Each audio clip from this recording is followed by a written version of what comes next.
이 교회의 찬양대처럼 우리의 귀뿐만 아니라 마음까지 울려주는 감동적인 찬양을 주시는 분들은 안 계신 것 같습니다. 진심으로 감사드립니다. 하나님께 영광을 돌려주신 우리 찬양대 프레이스팀 모든 분들께 감사를 드립니다. 성령님께서 이 시간 우리 마음속에 친히 말씀하여 주시고 은혜 주시기를 간절히 기원합니다. 또 아까 손님 시간에 손님들을 소개해 드렸는데 이 자리에 보니까 또 너무나 반가운 얼굴이 계셔서 잠시 환영을 하고 말씀을 시작해야 되겠습니다. 방학을 맞아서 고향을 찾아오신 우리 양재욱 장로님, 윤성미 집사님, 그리고 함께 오신 손님들, 우리가 다 함께 뜨거운 마음으로 환영의 박수를 드리도록 하겠습니다. 환영합니다. 함께 해주셔서 감사합니다. 오늘 아침 저희가 7월 조찬 기도회를 마치며 밥 먹으면서 제가 그런 말을 했었습니다. 저희 교회는 예쁘기도 한데 얼마나 시원한지 모르겠다고. 참 하나님 감사드립니다 했는데 그 말하고 조금 있다가 에어컨이 안 되기 시작하네요. 하나님께서 이열치열의 예배의 맛을 보여주시기 위해서 그러시지 않나 생각되는데요. 여러분 부채질 더우면 하시고 또 너무 더우면 조셔도 제가 전혀 오해하지 않겠습니다. 아버지의 품 안에서 은혜로운 특별한 시간 되시기를 간절히 기원합니다. 먼저 하나님의 말씀 요한복음 16장 33절을 다 함께 읽도록 하겠습니다. 시작. 이것을 너희에게 이름은 너희로 내 안에서 평안을 누리게 하려 함이라. 세상에서는 너희가 환난을 당하나 담대하라. 내가 세상을 이겼노라 하시니라. 내가 세상을 이겼노라 하시니라. 여러분은 좋은 소식하고 나쁜 소식이 있다면 어떤 거 먼저 들으시겠습니까? 네. 전쟁이 한참일 무렵 병사들이 보급품이 끊겨가지고 아주 곤란을 겪고 있었다고 합니다. 근데 어느 날 보급 장교가 와가지고 병사들에게 이렇게 말을 했다고 하네요. 지금부터 너희들에게 좋은 소식과 나쁜 소식을 전하겠다. 병사들은 무슨 말이 나올까 보급 장교의 입만 아주 열심히 쳐다봤는데 이렇게 말을 했습니다. 좋은 소식은 팬티를 다른 것으로 입게 될 거라는 것이다. 보급품이 떨어지고 전쟁터니까 얼마나 애로사항이 많았겠습니까? 한동안 속옷을 갈아입지 못한 병사들이 기뻐서 함성을 질렀습니다. 병사들의 흥분을 가라앉힌 보급 장교가 다시 이렇게 말을 했다고 합니다. 이번에는 나쁜 소식이다. 자, 지금부터 옆 사람과 팬티를 갈아입는다. 실시. 생각만 해도 너무 찝찝하고 참 이게 진짜 좋은 소식인가 그런 생각이 드는데요. 제가 결혼식과 안수식을 한국에서 옛날에 5년이라는 시간의 터울을 두고 같은 한 분의 선배 목사님을 통해 집례를 받았습니다. 두 예식 모두 축복의 예식인데도 불구하고 그분은 단 한 가지의 메시지를 저에게 주셨습니다. 그것은 안수 목사로 평생을 살아간다는 것은 그것은 평생을 어쩌면 예수님처럼 가난하게 살 수도 있다는 것을 각오한다는 의미이고 또 예수님처럼 때로는 부당하고 때로는 억울하고 때로는 오해를 받으면서 살기를 각오한다는 의미다라는 말씀이셨습니다. 핑크빛, 축복만 가득 담긴 귀에 듣기 좋은 말만 골라서 포장된 메시지가 아니라 이를 악물게 하는 그러면서 다가올 시간에 대해 각오하고 다짐하게 하는 그런 메시지였습니다. 만사에는 좋은 면과 나쁜 면이 있는데도 불구하고 그분은 사랑하는 후배를 위해 저에게 각오해야 한다는 메시지를 그토록 강조하며 주셨던 겁니다. 요한복음 16장 저희가 시작하면서 읽었던 이 본문에서는 예수님이 제자들과 지상에서의 시간이 얼마 남지 않음을 아시고 그들에게 두 가지 소식, 즉 좋은 소식과 나쁜 소식이 있다라고 하면서 그 소식을 알려주셨는데 그 중에 주님은 나쁜 소식을 먼저 알려주셨습니다. 지난 3년간 예수님만 바라보고 예수님만 따라다니던 제자들에게 충격적인 앞날이 기다리고 있다라고 말씀하셨습니다. 곧 있으면 너희들은 유대 사회에서 쫓겨날 것이고 따돌림을 당하고 괴롭힘 당하고 손가락질 받고 심한 모욕과 놀림을 당할 것이다 라고 말씀하셨고, 그리고 마침내 너희는 다 붙잡혀 죽임을 당하게 될 것이다 라고 말씀하셨습니다. 사람들이 너희를 출회할 뿐 아니라 때가 이르면 무릇 너희를 죽이는 자가 생각하기를 이것이 하나님을 섬기는 예라 하리라.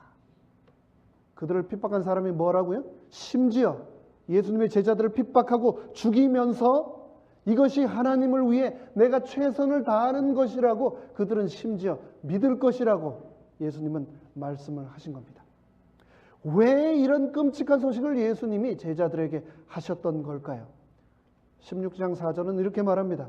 오직 너희에게 이 말을 이른 것은 너희로 그때를 당하면 내가 너희에게 이 말한 것을 기억나게 하려 함이라. 그런 일이 곧 닥칠 텐데 그때 당황하지 말아라. 내가 한 이 경고의 말을 기억하여라 라고 예수님이 말씀하신 겁니다.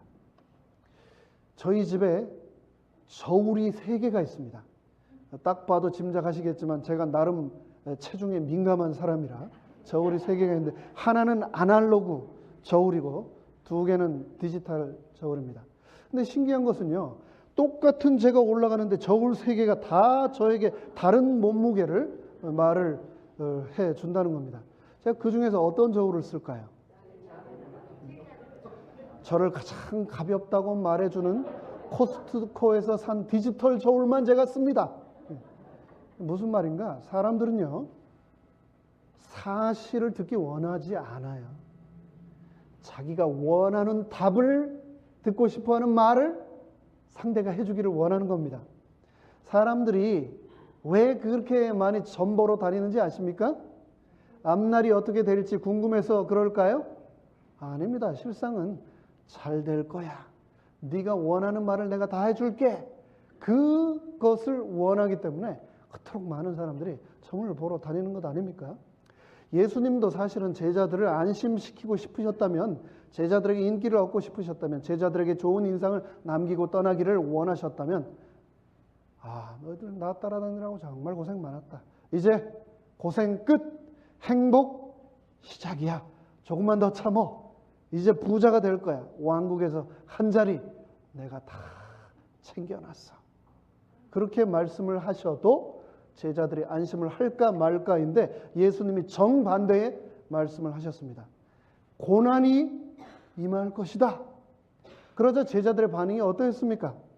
도리어 내가 이 말을 함으로 너희 마음에 무엇이? 근심이 가득하였도다.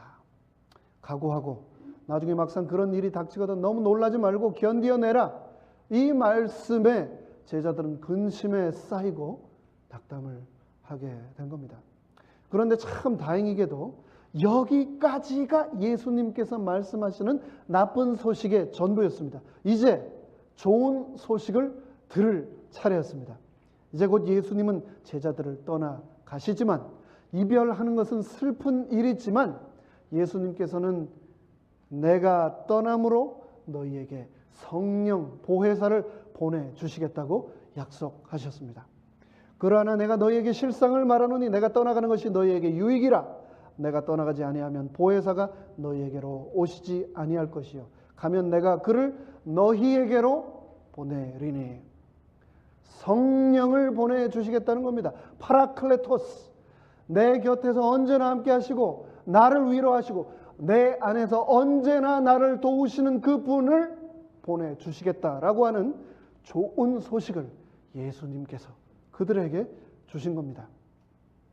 예수님의 이 소식, 좋은 소식과 나쁜 소식을 한번 아우러 보겠습니다. 나쁜 소식은 제자들이 겪게 될 어려움, 이것을 본문에서는 환난이라고 했습니다. 예수님을 믿는 사람은 환난을 당한다라고 말씀하셨습니다. 당할지도 모른다, 당할 가능성이 있다가 아니라 예수님은 벗어날 수도 없고 피할 수도 없고 기정사실로 숙명적으로 너희는 환난을 맞이할 것이다 라고 말씀을 하신 겁니다. 무릇 그리스도 예수 안에서 경건하게 살고자 하는 자는 무엇을 받으리라? 핍박을 받으리라고 분명하게 말씀하신 겁니다. 그런 피할 수 없는 환난을 당하면서 우리가 예수님을 그래도 왜 따라야 하는가? 그 이유를, 그 뒤를 이어서 요한은 다음과 같이 기록하고 있습니다. 세상에서는 너희가 환난을 당하나 담대하라. 내가 세상을 이기었노라. 예수님이 세상을 이기셨기 때문에 세상에서 비록 환난을 당할지라도 우리는 그분을 따라야 하는 것입니다. 세상을 이기신 그분께서는 내가 좌절하거나 실망 가운데 있는 것을 원치 않으십니다. 그분은 나에게 복을 주기를 원하십니다. 하나님은 내가 지경을 넓히기를 원하고 계십니다.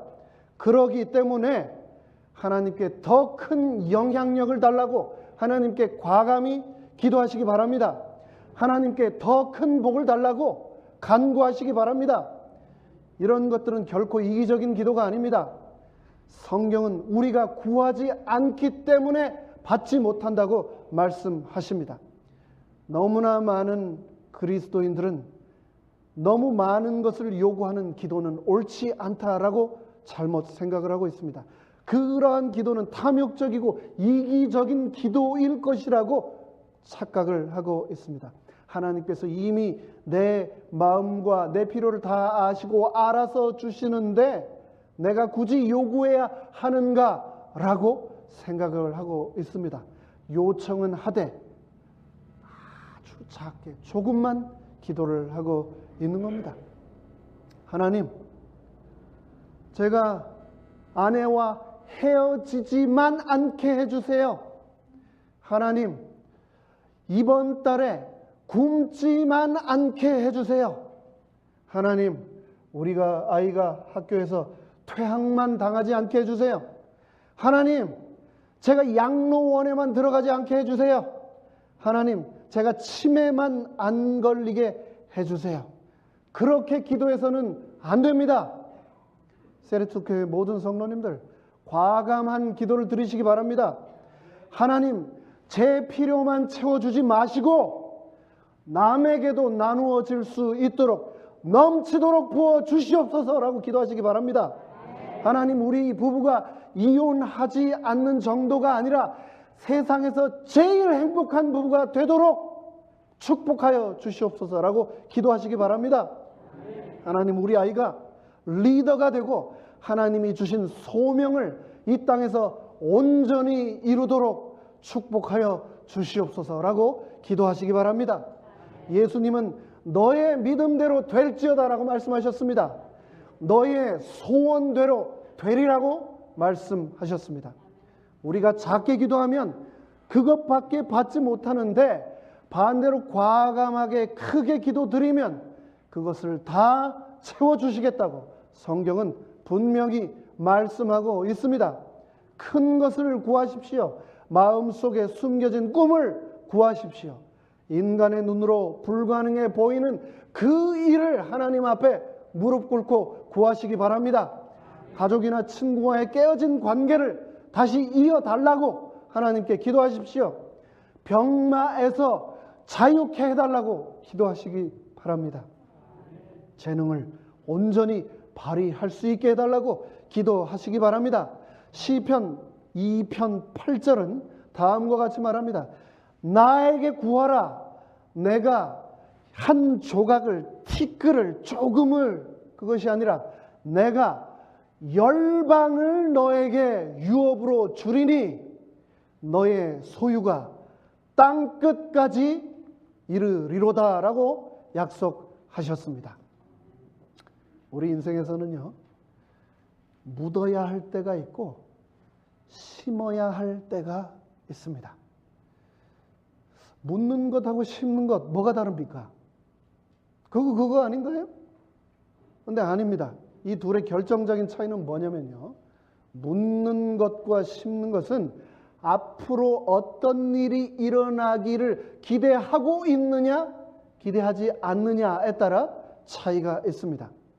땅에 씨앗을 뿌리면서 이 씨앗을 묻어야지라고 하는 말은 맞는 것 같지만 틀린 말입니다. 씨앗은 묻는 게 아니라 심는 겁니다. 제가 전에 토끼를 한 마리 키웠었습니다. 그런데 제가 키우던 개가 물어 죽였습니다. 그래가지고 그 토끼를 저는 묻었습니다. 왜냐하면 그 토끼가 다시 살아나지 않을 것이라는 것을 제가 알았기 때문에요. 토끼가 되살아날 거라고 생각했으면 제가 그 토끼를 왜 땅에 묻었겠습니까? 사람은 누구나 시련을 겪습니다. 하지만 우리는 전능하신 하나님의 생명의 씨앗을 품고 있는 존재들입니다.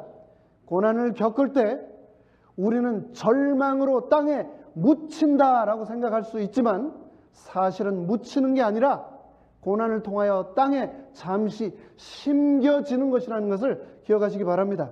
하나님이 심으셨기 때문에 우리는 언젠가 이 땅을 뚫고 싹이 나고 꽃이 피고 열매를 맺으며 이 고난의 터널을 뚫고 나갈 것입니다.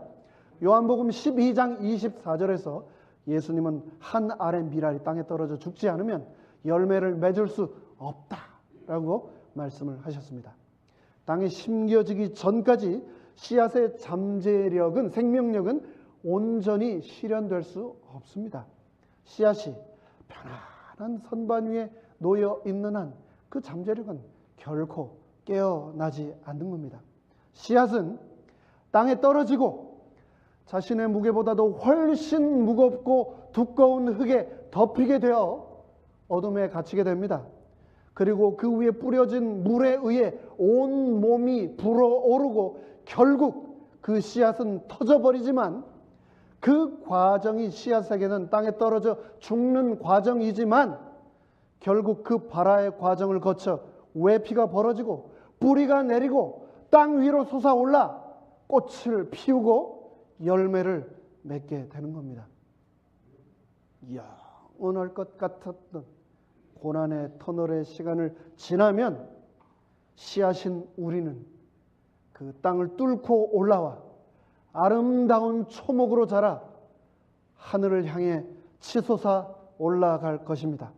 당장은 힘들고 인생이 불공평하게 느껴지고 하나님으로부터 버림받아 내 자신이 묻혔다라는 생각밖에 안 들 수도 있지만 그래도 흙을 뚫고 나아가야 됩니다. 그 흙을 뚫고 내 안에 꿈틀대는 생명을 대지와 하늘을 향해 뿜어내야 하겠습니다. 사단은 말하기를 너는 나를 이길 수 없다. 나는 너보다 강하다. 너를 묻어버리고 말겠다. 라는 갖은 시련과 병마들을 통해서 우리를 가두려고 하지만 그럴지라도 내 안에는 하나님의 생명의 씨앗이 있음을 기억하시기 바랍니다. 비록 일자리를 잃고 저축해 둔 돈을 다 날릴지라도 나는 결코 묻히지 않을 것이다 라고 스스로에게 말하시기 바랍니다. 나는 더 큰 미래를 위해 심겨졌을 뿐 아직 끝이 아니다. 지금부터 시작이다. 내가 지금은 비록 병상에 누워있지만 그래봐야 잠시뿐이다. 화학요법으로 몸이 좀 약해지고 머리카락이 빠지고 호흡이 가빠지고 온 관절이 아프기는 하지만 여전히 내게는 회복력과 하나님이 심겨놓으신 생명력이 있다. 믿음이 있는 사람의 잠재력은 결코 묻히지 않습니다. 왜냐하면 하나님께서 그 속에 승리를 심어 놓으셨기 때문입니다.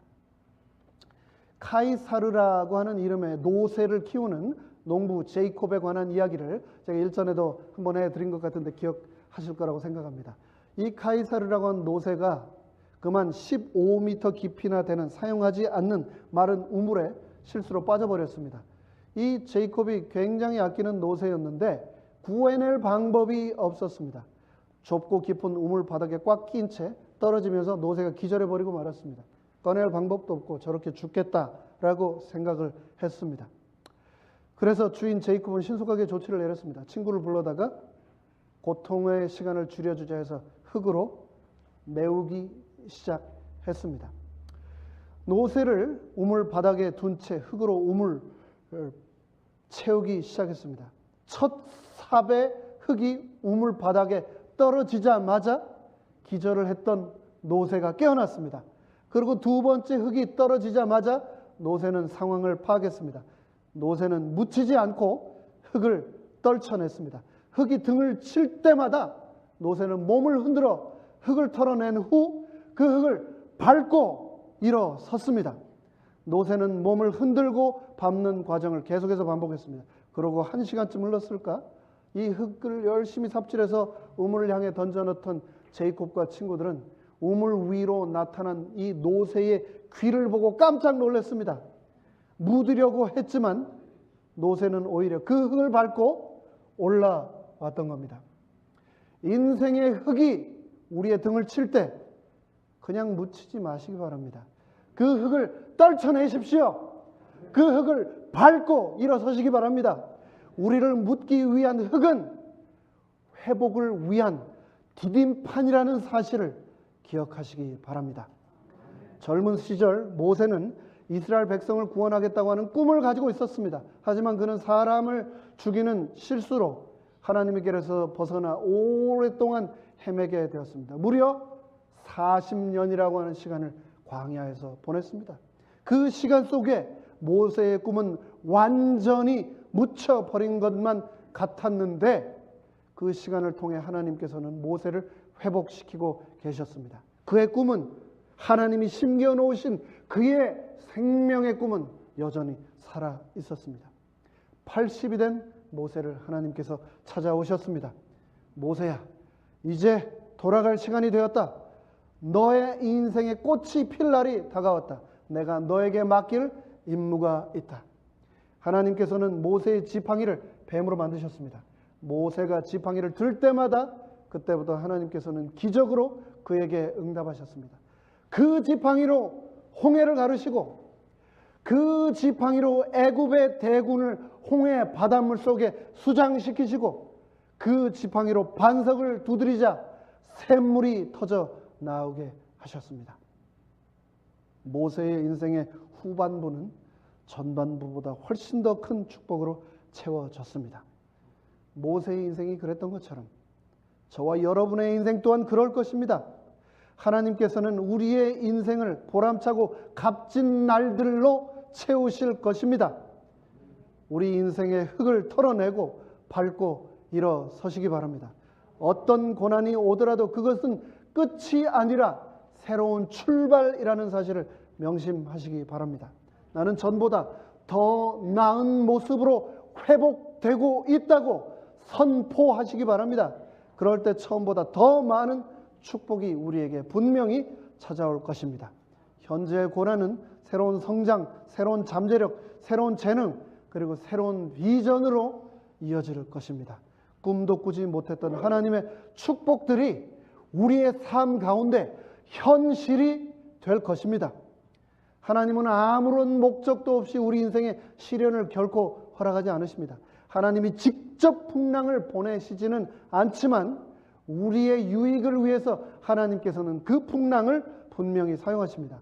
고난이 닥칠 때 그 고난이 우리를 무너뜨리기 위해서 온 것이 아니다라고 하는 사실을 기억하시기 바랍니다. 고난은 오히려 우리를 성장시키고 단련시키기 위한 유익한 하나님의 도구라고 하는 것 우리가 꼭 기억해야 하겠습니다. 한 6년 전으로 제가 기억을 합니다. 허리케인이 조지아, 캐롤라이나, 테네시주를 강타했던 때 그것을 마침 제가 차로 여행을 했던 적이 있습니다. 둘레가 1m가 넘는 거대한 떡갈나무며 높이가 10m가 넘어 보이는 수많은 소나무들, 그리고 그 숲에 수많은 느릅나무, 목련나무들이 죄다 그 허리케인을 이기지 못하고 부러져 있는 모습을 제가 운전하면서 바라보았습니다. 그런데 너무 신기하게 딱 한 가지 종류의 나무들은 그 무시무시한 허리케인의 피해를 훨씬 입지 않았습니다. 그것은 아주 연약해 보이는 팜트리였습니다. 팜트리. 바람이 불 때 팜트리 나무는 몸통이 땅에 닿을 정도로 휘어질지언정 부러지지 않습니다. 때로는 강한 바람에 1시간, 2시간, 3시간이 지나도록 구부러져 있을 때도 있지만 그 모습을 보면 금방이라도 툭 하고 부러질 것 같은데 이 팜트리의 탄력은 대단합니다. 허리케인이 팜트리를 향해서 이렇게 꼭 말하는 것 같아요.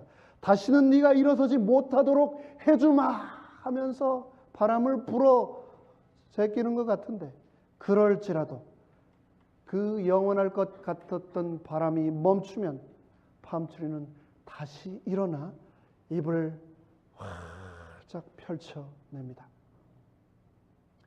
팜트리는 바람을 무서워하지 않습니다. 얼마 전 이 소식을 또 알고 또 깜짝 놀랐는데요.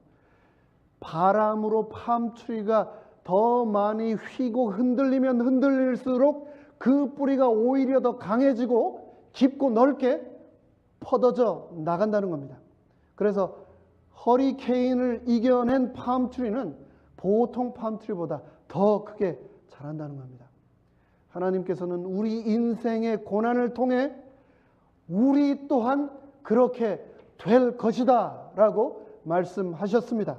시편 기자는 의인은 종려나무같이 번성할 것이다 라고 말씀하셨습니다. 여러분 이 사람 아십니까? 여기서 가까운 헐리우드에 사는 아주 유명한 영화배우 키아누 리브스죠. 근데 페이스북에 이런 글을 남겨서 제가 잠시 소개를 해드립니다. 이렇게 글을 남겼습니다. 많은 사람들이 나는 알지만 내 스토리는 모른다. 나는 3살 때 아버지가 눈앞에서 떠났고 학교를 제대로 못 다니고 난독증 때문에 고생했다. 나는 고등학교 중퇴이다. 23살 때 절친한 친구 리버 피닉스가 죽었고 첫 딸은 태어나자마자 죽었고 아내는 18개월 후에 차 사고로 죽었다. 이후 나는 아이를 갖는 것도 결혼을 하는 것도 포기했다. 내 여동생은 백혈병에 걸렸지만 지금은 다 나았다. 그래서 나는 영화 매트릭스를 통해 얻은 70%의 수익을 내 동생의 백혈병을 치료해준 그 병원에 기부를 했다. 나는 헐리우드 스타 중에 집이 없는 유일한 사람이다. 보디가드도 없고 비싼 옷도 없다. 지금도 지하철을 타고 다닌다. 그러나 나는 비극의 순간에서조차 영롱한 사람들은 빛을 발한다고 믿는다. 우리의 인생에 무엇이 닥치든 우리는 극복할 수 있다. 인생은 살아갈 가치가 있다. 인생에 풍랑이 몰아닥칠 겁니다. 거센 바람이 불어올 것입니다. 때로는 내 인생이 끝난 것 같을 것입니다. 여러분 건강에 적신호가 켜질 수 있습니다. 승진자 명란에서 누락되거나 회사가 문을 닫을 수도 있습니다. 꿈이 죽은 것 같을 때도 올 것입니다. 하지만 인생의 풍랑이 물러가면 우리는 팜트리처럼 또다시 일어나서 계속해서 자랄 것입니다.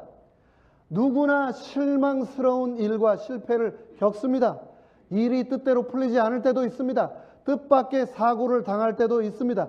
하지만 하나님은 힘든 상황을 오히려 우리에게 유익으로 사용하시겠다고 약속하셨습니다. 역경과 실패는 인생의 바람은 잠시뿐이니 오뚜기처럼 다시 일어나라고 하나님은 말씀하셨습니다.